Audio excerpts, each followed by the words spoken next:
Tous les jours, nous nous servons de crayons et de stylos, nous discutons avec des amis par chat ou par message électronique, nous feuilletons des magazines et nous lisons des journaux. Tous les gestes du quotidien que nous trouvons naturels n'auraient pas été possibles sans l'évolution de l'écriture, l'alphabet. D'où nous vient l'alphabet? Comment nous est-il parvenu sous sa forme actuelle?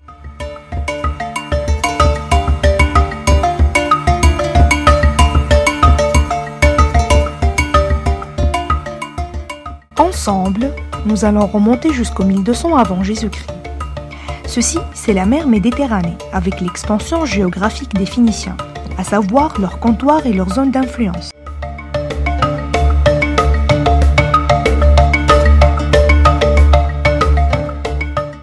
Pendant le XIIIe siècle avant Jésus-Christ, les Phéniciens étaient des navigateurs et des excellents commerçants.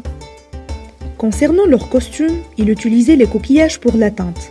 Plus spécifiquement, la teinture pourpre, dont les artisans phéniciens s'étaient fait une sorte de spécialité. Les Phéniciens, grands voyageurs, répandirent leurs marchandises sur les côtes de la Méditerranée, partant de Tyr, là où ils s'installent, vers Sardaigne, l'actuelle Espagne.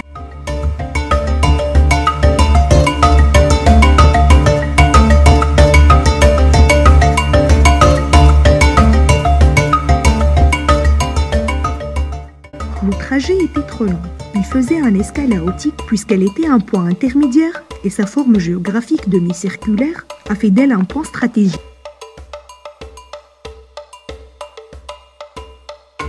Ils ont conquéri l'Occident méditerranéen où ils ont commencé à installer des comptoirs de commerce à travers lesquels ils sont entrés en contact avec les populations locales dans les différents sites. Au début, les Phéniciens ont considéré Otique seulement comme une station, un lieu de réparation des navires et échange des marchandises.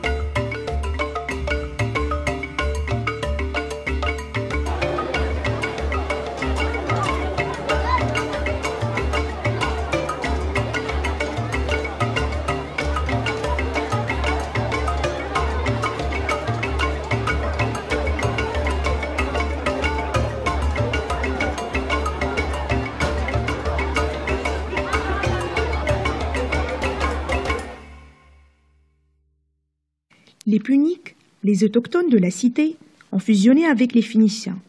Peu à peu, ils ont partagé la vie quotidienne, cohabité ensemble et exercé les mêmes travaux.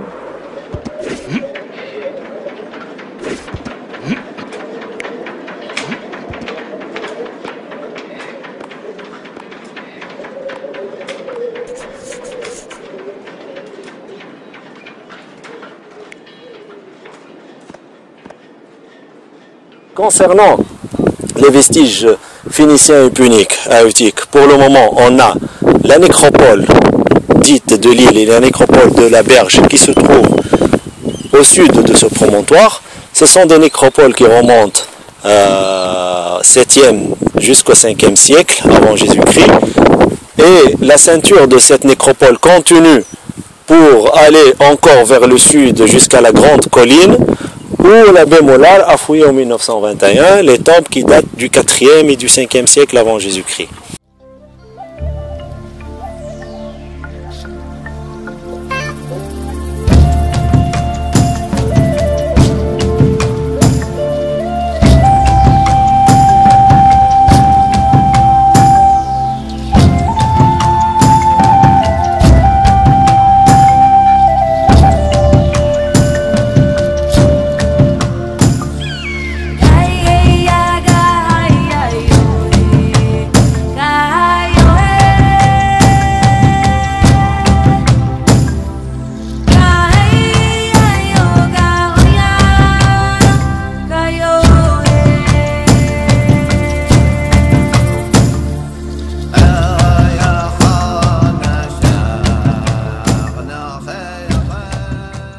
Il y a des niveaux relatifs à un habitat, mais c'est des niveaux, c'est-à-dire, comment dire, c'est très difficile de trouver un ensemble clair, parce que la modification qu'a connue le site à travers le temps et notamment à travers le programme d'urbanisme romain a détruit les niveaux phéniciens. Les Phéniciens vivaient toujours sur les côtes, voyageaient à travers la mer, dont le reculement de la mer de 12 km était une raison suffisante pour que Utique perde son intérêt. Aujourd'hui, elle a reculé de 12 km. Et cela est dû aux changements successifs du lit de Oued Majerda, qui a engendré un comblement alluvial, d'où le comblement de la partie est entre Qalat Landlus et Utique. Le site a été complètement abandonné à cause de l'abandon du port et l'ensablement du port. Tout ce qu'on a présenté ne sont que des hypothèses à partir des sources littéraires. Utique est la victime d'une importante sédimentation. C'est ce qu'a fait d'elle un sujet d'investigation qui demeure un énigme à étudier jusqu'aujourd'hui.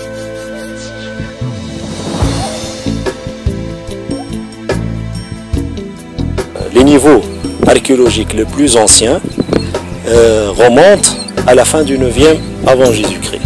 Et ça, c'est à partir des nouvelles découvertes qu'on a faites récemment dans le cadre des projets internationaux entre l'Institut national du patrimoine et l'Université d'Almería en Espagne et le Centre des études phéniciennes et puniques à Madrid.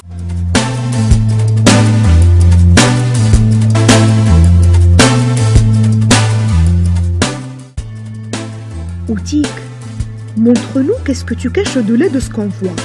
Révèle-nous tes secrets.